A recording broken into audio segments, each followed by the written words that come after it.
State bank نے کمی کی ہے، تو اس کا مقصد یہ ہے کہ الحمدللہ 19.5% سے کم ہو کے تو 17.5% پہ آ گیا ہے، جس سے کہ یقیناً کاروبار کو اور زراعت کو، ہماری معیشت کو فائدہ پہنچے گا۔ اللہ کرے کہ وہ دن بھی آئے کہ جب یہ بھی انفلیشن کی طرح سنگل ڈیجٹ میں آ جائے پالیسی ریٹ، تو اس سے پاکستان کی معیشت کو انشاءاللہ 4 چاند لگیں گے۔ لیکن یقیناً یہ اسٹیپ بائی اسٹیپ یہ بہتری آ رہی ہے، اور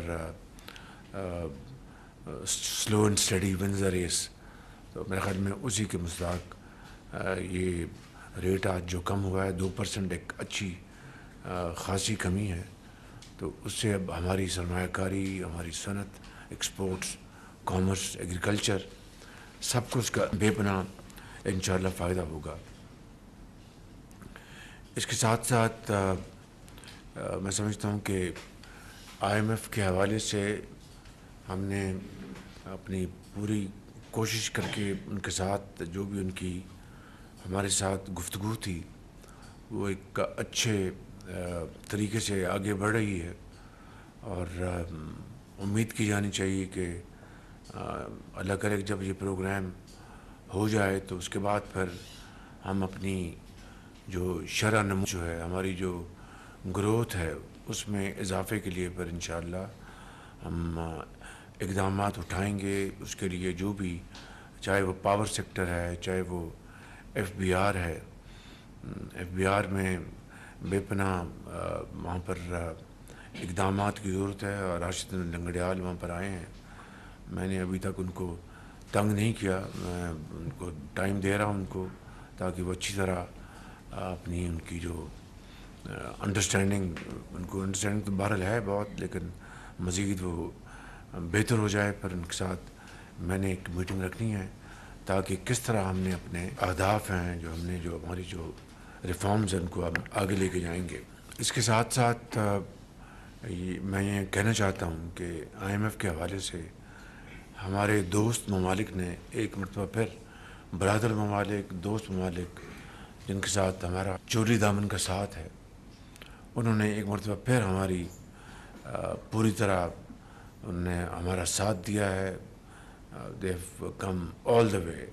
میں تفصیل میں اس وقت نہیں جا سکتا، بس یہ کہوں گا کہ انہوں نے جو کچھ کیا ہے بالکل ایک جو بھائی بھائی کے لیے کرتا ہے اور دوست دوست کے لیے کرتا ہے۔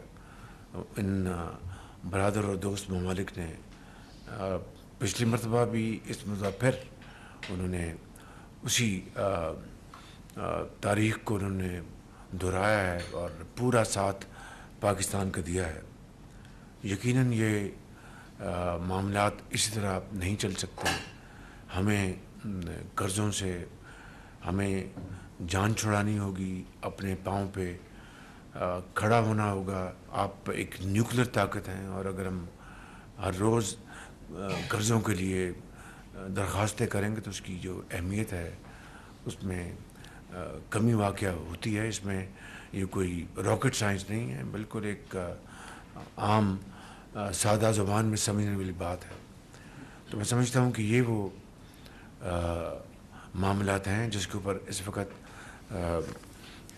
حکومت پاکستان پوری کمٹمنٹ کے ساتھ کاوشیں کر رہی ہے۔ اس IMF کے حوالے سے اٹس لٹل ٹو پریمیچور۔ جب انشاءاللہ موقع آئے گا تو میں پھر تفصیل سے ساری بات بتاؤں گا۔ فی الحال یہ کہنا مناسب ہوگا کہ IMF کی جو ریکوائرمنٹس ہیں اس کو پورا کرنے کے لیے وزیر خزانہ نے اور MOS نے اور ہماری حکومت کے دوسرے جو آنریبل ممبرز ہیں کیبنٹ کے اور اداروں کے سربراہوں نے بے پناہ مل کر کوشش کی ہے، اور انشاءاللہ میں سمجھتا ہوں کہ ایک بہت، اور پھر ہمارے جو چین میں ہمارے جو سفیر ہیں ان کی بڑی کاوشیں ہیں، فاطمی صاحب کی بڑی ایفرٹس ہیں، ان کی سیکٹری فائنانس کی بے پناہ کاوشیں ہیں، کوئی شک نہیں۔ اللہ تعالیٰ اس میں برکت ڈالے۔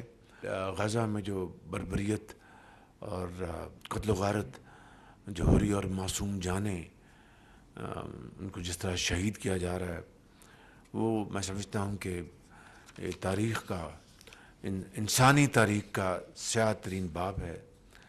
اور افسوسناک امر یہ ہے کہ عالمی ضمیر جو ہے وہ خاموش ہے، اور اقوام متحدہ میں، سیکیورٹی کونسل میں، ہیگ میں جتنی بھی قراردادیں پاس ہوئیں، جتنے بھی فیصلے آئے، اس کی اسرائیل نے قطعاً کوئی پرواہ نہیں کی اور ردی کی ٹوکری میں ڈال دی، اور عالمی جو طاقتیں ہیں وہ خاموش ہیں۔ یقیناً انہوں نے کاوشیں کی، سیز فائر کے لیے قراردادیں پاس کروائیں، لیکن اس کے اوپر کتنا عمل درآمد ہوا، اس کا نتیجہ یہ ہے کہ آج 6 اقوام متحدہ کے جو ریلیف ورک کے لیے جو لوگ وہاں پر تھے، ان کو قتل کر دیا گیا، 6 لوگوں کو۔ اب یہ عالم ہے کہ یو این کے جو سٹاف ممبرز ہیں، جن کا کام یہ ہے کہ ان کو پولیو کا یا خوراک کا انتظام کرنا، ان کو وہاں پر قتل کر دیا گیا۔ اگر یہ واقعہ کسی اور ملک میں ہوتا تو ایک طوفان اٹھ جاتا۔ باہر کے میں سمجھتا ہوں کہ ہمیں، اور پھر 17 ہر روز وہاں پر نہتے مسلمان شہید ہو رہے ہیں، 17 مسلمان غزہ میں آج پھر شہید ہوئے۔ تو میں سمجھتا ہوں کہ آج جس طرح ماضی میں ہم اسرائیل کی اس جارحیت، اس بربریت کی پوری شد و مت سے اس کی مذمت کرتے آئے ہیں، آج پھر ہم اس کی بھرپور مذمت کرتے ہیں، لیکن معاملہ مذمت سے بہت آگے نکل چکا ہے۔ آج عالمی ضمیر کو جاگنا چاہیے اور اپنا فرض ادا کرنا چاہیے۔ بہت شکریہ۔